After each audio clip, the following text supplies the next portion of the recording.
Baik, akan kita lanjutkan setelah kita berbicara di farmasi komunitas, maka selanjutnya untuk, yang ketiga, kita akan berbicara tentang bagaimana seorang farmasi itu bekerja di rumah sakit, ya. Nah, rumah sakit ini berkaitan dengan pelayanan kesehatan dan ini harus kita tekankan bahwa di rumah sakit itu, sebagai, atau dari segi jumlah, berarti jumlah dari, pekerja, kesehatan itu banyak, terutama adalah dokter.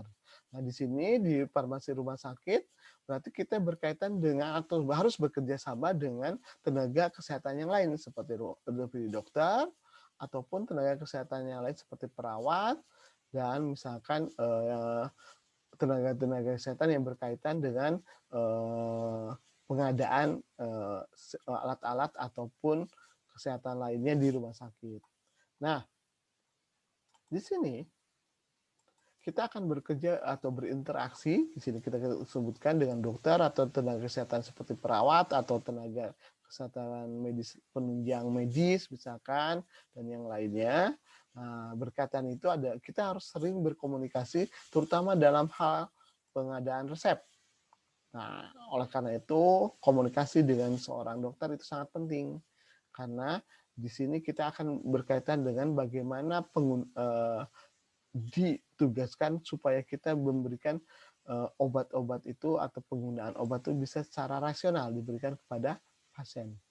Rasional itu adalah dengan memperhitungkan dosisnya dan bagaimana akibatnya kalau misalkan pemberian dosis yang sesuai memberikan efek, yaitu sebutnya efek samping karena dosisnya sudah sesuai.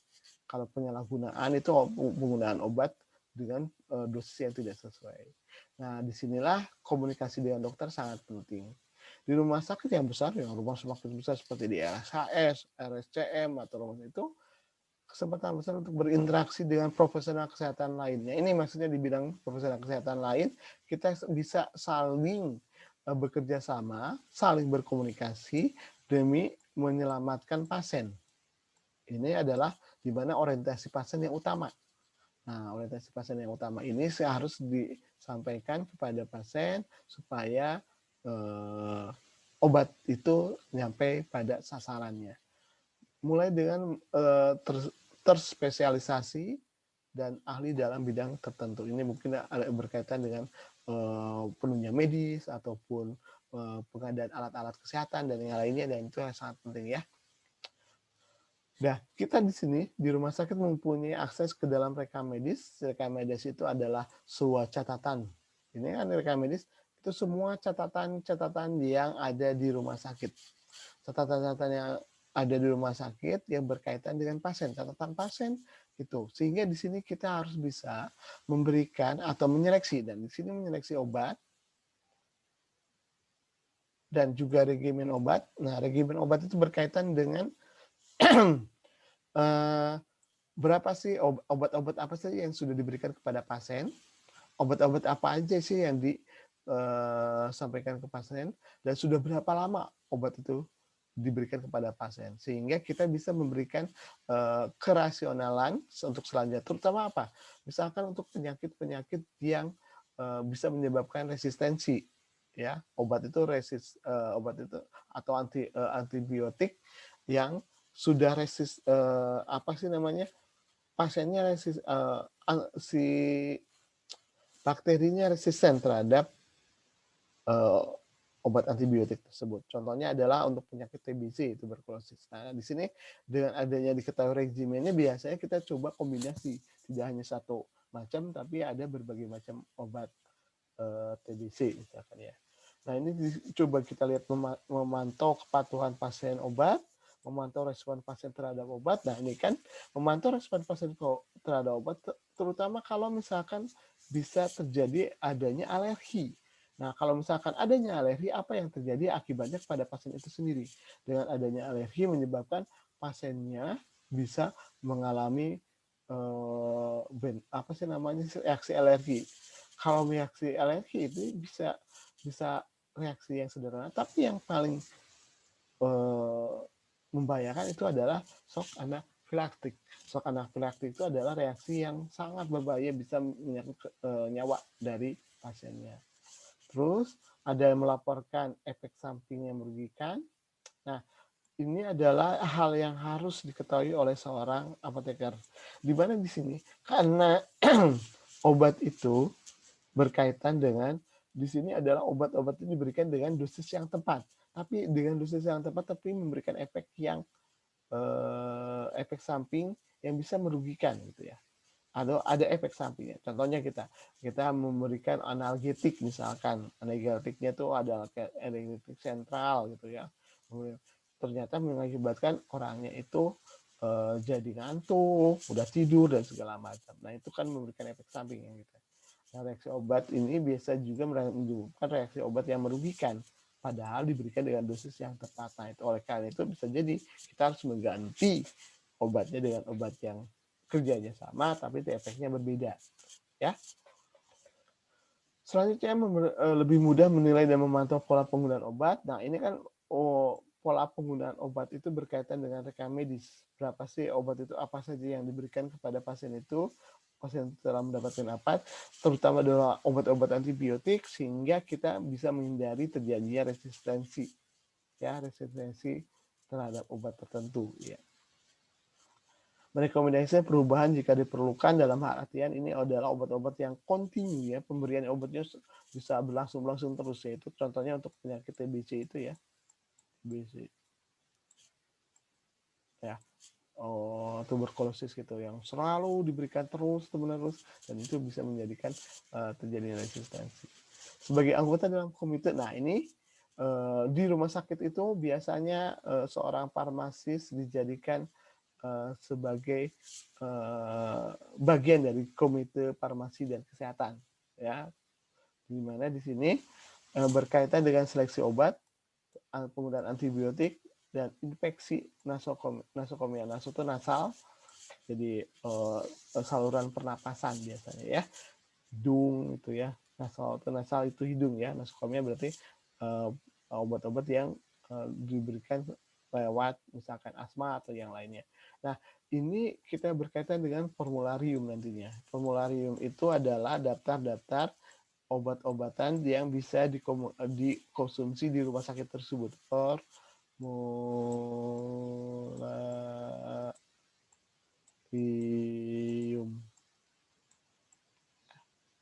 ya, formularium itu yang berkaitan. Nah, itu yang hal-hal yang berkaitan di rumah sakit.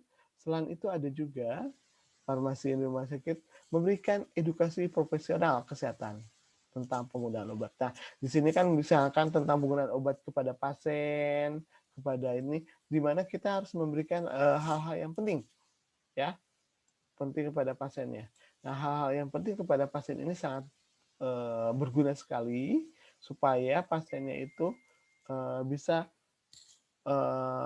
mengerti mengapa harus diberikan dengan dosis demikian, mengapa obat itu diberikan dengan jumlah sekian dan waktu-waktunya tertentu. Nah, ini sangat penting sekali bagi pasiennya untuk mendapatkan obat dengan pendidikan profesional ya. Lebih mudah berpraktisi dan bekerja studi berkaitan dengan manfaat dan keamanan obat. Di sini karena kita langsung berhadapan dengan pasien, sehingga kita bisa mempunyai kesempatan untuk memberikan edukasi kepada pasien.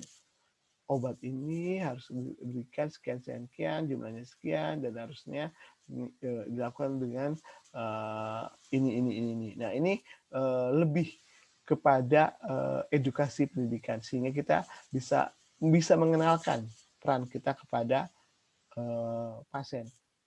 Dulu pernah pada saat saya menjaga anak saya yang sakit, ada seorang apoteker yang memberikan menjelaskan tentang ini obatnya apa, diberikan apa, dan disampaikan kepada apa. Kita harus coba berkomunikasi dengan pasien. Nah, di sini peran dari seorang apoteker memberikan komunikasi kepada pasien tersebut. Kendali supaya obat di rumah sakit ini semua berkaitan di sana. Karena di rumah sakit itu kita mengenal adanya instalasi farmasi rumah sakit. Nah, di instalasi farmasi sakit ini adalah kumpulan dari apoteker Jadi instalasi farmasi apoteker yang bekerja di rumah sakit dan dia bekerja untuk suplai produk obat yang bermutu dan pengadaan obat itu. Nah, instalasi farmasi rumah sakit ini sangat berperan dalam mengendalikan uh, menyeleksi obat-obat saja apa saja yang datang dari industri farmasi. Itu sangat penting sekali kita bisa menyeleksi dan obat-obat itu bisa dimasukkan ke dalam formularium, ya, formularium. Nah, dalam formularium dalam formularium inilah kita harus berikan peranan yang penting. Perencanaan pelaksanaan uji klinis farmasi sebagai anggota peneliti dan peneliti serta ini hal-hal yang berkaitan dengan uji-uji klinis, di mana kalau misalkan ada obat-obat baru atau sekarang pada kondisi pandemik ini, di sini kita misalkan ada pada kondisi pandemik ini kita mencoba vaksin COVID-19 untuk virus ini, kita coba vaksin kepada pasien. Nah, di sini kita berperan bagaimana kita melihat atau dosis berapa sih yang cocok untuk tiap pasien itu diberikan. Nah, pemberian dosis-dosis ini kan harus yang berkaitan dengan dan mengetahui tentang vaksin biasanya adalah seorang apoteker. Nah, ini sangat-sangat penting sekali kaitan dengan pelayanan uji klinis ini karena biasanya peran dari seorang dokter ataupun apoteker lah yang biasanya yang berperan dalam penemuan obat-obat atau vaksin bagi penyakit yang terjadi. Ya, seperti yang terjadi sekarang itu, di mana peran industri farmasi di sini yang produksi dan apoteker yang berkaitan dengan kesehatan masyarakat harus bisa memberikan layanan tentang vaksin ini, ya. Nah, selanjutnya ini adalah berkaitan dengan farmasi industri. Nah, kalau misalkan kita bekerja di industri, terutama industri farmasi, berkaitan dengan industri farmasi, maka di sini kita akan bekerja sama dengan sesama apoteker. Karena kita di sini banyaknya adalah industri itu adalah pekerja-pekerja selain operator, ya, mungkin juga kita sebagai apoteker. Nah, karena berkaitan dengan industri itu, maka yang harus kita ketahui bahwa di sini orientasinya kepada produk, bagaimana produk itu memperoleh produk yang disebutnya tadi, produk yang aman, efektif, dan bermutu, ya. Itu yang berkaitan dengan produk itu. Sehingga di sini perannya bisa bekerja di mana? Nah, misalkan dalam hal riset dan development, biasanya ini adalah orang-orang pintar, ya, orang-orang pintar, di mana kita di sini di riset and development itu orang-orang pintar itu disuruh untuk membuat produk baru, sehingga di sini disebutnya pengembangan formulasi, membuat produk-produk baru, produk-produk inovator yang ini. Nah, salah satunya di sini R&D itu berperan dalam proses misalkan di Bio Farma nih, ya lagi dikembangkan vaksin COVID-19, nah itu sangat berperan seorang farmasis itu bekerja di industri dalam pengembangan produk-produk baru. Produksi dan quality insurance, nah itu adalah penjaminan mutu. Sehingga kita bekerja dalam ini good manufacturing process, atau ini adalah good manufacturing process atau CPB, cara pembuatan obat yang baik. Ini adalah buku acuan bagaimana kalau kita bekerja di industri untuk menghasilkan orientasinya ke produk yang dinyatakan boleh dipasarkan, yang dinyatakan sesuai dengan yang diharapkan. Itu adalah yang menjadi acuan kita bahwa produk itu harus tadi aman, efektif, dan bermutu, ya. Dan di sini juga kita memberikan informasi obat terutama untuk di leaflet, misalkan leaflet ataupun di tempat-tempat ini informasi yang lengkap supaya lengkap, dan kita harus misalkan diregistrasi, bidang registrasi, dan itu diberikan di leaflet itu supaya tidak apa sih namanya itu, supaya tidak menjadi masalah ya bagi pasiennya itu sendiri. Terus nah ini paten dan registrasi obat, di mana biasanya di industri farmasi itu bagian riset dan development ini bagian riset development itu biasanya orientasinya nantinya mendapatkan paten. Dengan mendapatkan paten berarti dia memproteksi si produknya itu supaya produknya itu tidak mengalami atau tidak di di apa sih namanya itu di copy sama industri farmasi lainnya kada percaya itu. Dengan demikian kita berorientasinya kepada paten ya supaya dapat menghasilkan paten. Uji klinik surveillance pasca pemasaran, dan di sini ada berkaitan dengan obat-obat yang sudah dipasarkan, dan obat-obat yang sudah dipasarkan itu biasanya itu harus diperhatikan atau dievaluasi. Nah, dalam evaluasi apakah obat-obatnya itu setelah dipasarkan memberikan efek samping atau tidak. Kalau tidak misalkan memberikan efek-efek yang merugikan, berarti kita harus tarik. Atau misalkan mutunya di bawah standar. Kalau mutunya di bawah standar, jadi obatnya itu ternyata pas dilihat warnanya berubah, atau misalkan fisiknya berubah. Nah, dengan hal semikian itu harus kita kerugian bagi industri sendiri karena produknya harus ditarik. Nah, selain itu adalah untuk uji klinik, untuk produk-produk obat baru, dan uji klinik itu kan tidak sembarang. Jadi obat itu harus diuji cobakan, obat-obat baru ya, sediaan baru itu seperti vaksin ini diuji cobakan ke manusia. Karena diuji cobakan ke manusia, maka kita harus memperhatikan bahwa obat ini tidak merugikan bagi pasiennya. Jadi maksudnya di sini obatnya itu aman bagi pasiennya, obatnya itu memberikan efek yang diinginkan, dan obatnya itu tidak memberikan efek samping yang lain. Gitu. Nah itu berarti harus informasi pada uji klinik. Nah di industri juga ada proses penjualan pemasaran biasanya di industri farmasi dalam bidang distribusi ya, distribusi. Di bidang distribusi ini kita kenal namanya PBF, pedagang besar farmasi distribusi ya. Kita kenal pedagang besar farmasi PBF ya. Seperti pernah dengar kata Encefal gitu ya. Ini kan pedagang besar farmasi, atau Menjangan. Nah itu. Ini merupakan pedagang besar farmasi, jadi obat yang ada, yang asalnya dari industri farmasi, itu harus tidak boleh sampai kepada pasien langsung, tapi harus lewat PBF. Dari PBF itu biasanya disampaikan ke rumah sakit, ataupun disampaikan ke apotek, gitu ya, dan yang lain sebagainya. Itu sebagai untuk distribusi obat. Dan dari manajemen mungkin berkaitan dengan industri itu sendiri, bagaimana kita mengatur pengadaan bahan obat dari sebuah bahan, dari bahan itu terus dikelola menjadi jadi produk, di produk itu bahan menjadi produk, setelah jadi produk itu bagaimana dikendalikannya bahan itu sampai kepada PBF, dan sampai kepada PBF itu bisa sampai kepada uh, uh, bukan pasien, tapi dari PBB itu disampaikan kepada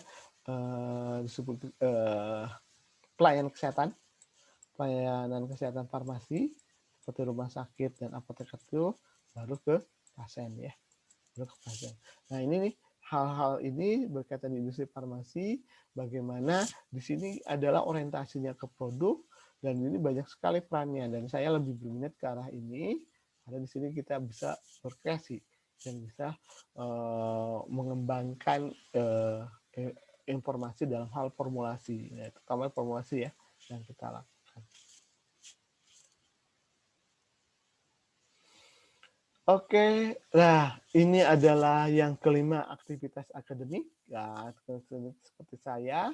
Nah, kalau misalkan kalian pendidik, ya lebih kalian kenal dengan pendidiknya, maka kita mengenal dengan mendidik kalian, saya mendidik kalian. Nah, bisa juga kita bekerja di misalkan di sekolah menengah atas, di sekolah SLTA misalkan. SLTA kita mengenal namanya SMK, sekarang kejuruan ya. Nah, sekarang kejuruan itu yang bidang farmasi, dulu tuh namanya SMF, Sekolah Menengah Farmasi, ya. Sekarang berubah menjadi SMK. Nah, SMK di bidang kefarmasian ataupun di perguruan tinggi ya. Seperti saya nih sekarang bekerja di ITB, makanya sebagai pendidik mendidik kalian, ya. Dan di sini memberikan praktek kefarmasian yaitu berupa pengabdian. Nah, sekarang di perguruan tinggi ini kita ada 3 kegiatan: pendidikan, penelitian, dan pengabdian masyarakat. Nah, pengabdian masyarakat ini kita memberikan edukasi kepada masyarakat.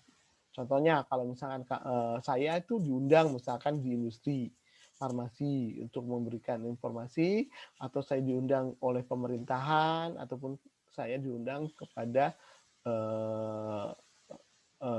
daerah-daerah tertentu untuk memberikan misalkan, ataupun ke universitas-universitas kecil memberikan tentang ilmu kefarmasian.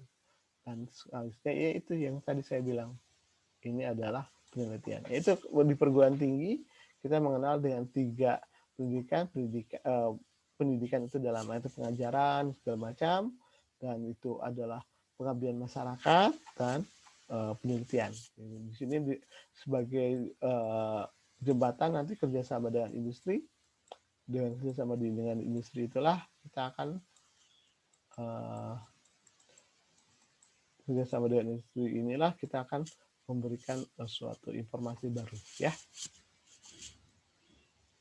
Nah, yang terakhir itu adalah pelatihan tenaga kerja di fasilitas kesehatan. Itu fasilitas kesehatan terutama untuk sebagai mentor dan sebagainya. Tapi yang utama itu mungkin bisa juga bekerja di itu apa sih, lembaga penelitian seperti di LIPI ataupun di Batan atau BPPT. Kita memberikan penelitian, mengembangkan penelitian, karena di sana itu ada bagian farmasinya. Pelatihan seluruh tenaga kerja dan fasilitas kesehatan, baik dia profesional maupun non profesional. Ini informasinya bisa memberikan optimasi terapi obat. Optimasi terapi obat itu terutama untuk dosisnya, di mana dosisnya harus tepat diberikan, dan ini harus disampaikan kepada pasien gimana cara ini. Meningkatkan penggunaan obat yang rasional. Obat-obat rasional itu adalah obat-obat pada yang tepat, obatnya apa, tepat, dan dosisnya berapa, itu, dan cara penggunaannya bagaimana, itu sebagai obat yang rasional. Penurunan penyalahgunaan, dan ini yang harus kita hindari karena banyak sekali obat-obat yang ternyata ada obat batuk, ya, ada obat batuk tertentu dicampur dengan minuman bersoda. Obat batuk itu minuman bersoda, setelah itu tambah alkohol. Itu katanya membuat jadinya ini yang harus kita hindari penggunaan obat. Penanganan obat-obat tertentu, ya. Penanganan obat-obat tertentu juga itu harus diberikan. Penanganan obat-obat tertentu itu adalah bagaimana kalau obat itu diberikan. Misalkan supo itu harus disimpan di tempat-tempat yang suhu rendah. Kenapa? Karena supaya tidak meleleh. Gitu. Jadi untuk penyimpanan, untuk menghindari proses penguraian dan lainnya, itu berarti harus kita beri edukasi dalam hal penanganan obat-obat tersebut, ya. Dan satu lagi, cara penggunaannya bagaimana, seperti kalau obat diabetes itu diberikan secara subkutan. Karena kalian pernah tahu kan, secara subkutan di bawah kulit itu gimana sih sebenarnya cara penggunaannya, karena sekarang ada juga yang penanganan diabetes digunakan dengan pemberian obat sendiri, ya, untuk obat. Oke, mungkin itu saja yang bisa saya sampaikan untuk hari ini, ya. Udah selesai ternyata ilmunya. Semoga pengetahuan tentang ini memberikan gambaran kepada kalian bagaimana nantinya kalian akan eh, bekerja di bidang apa dan sebagai apa. Saya tutup pertemuan ini. Kalau misalkan ada kesempatan, mungkin saya nanti akan memberikan materi yang lain. Assalamualaikum warahmatullahi wabarakatuh.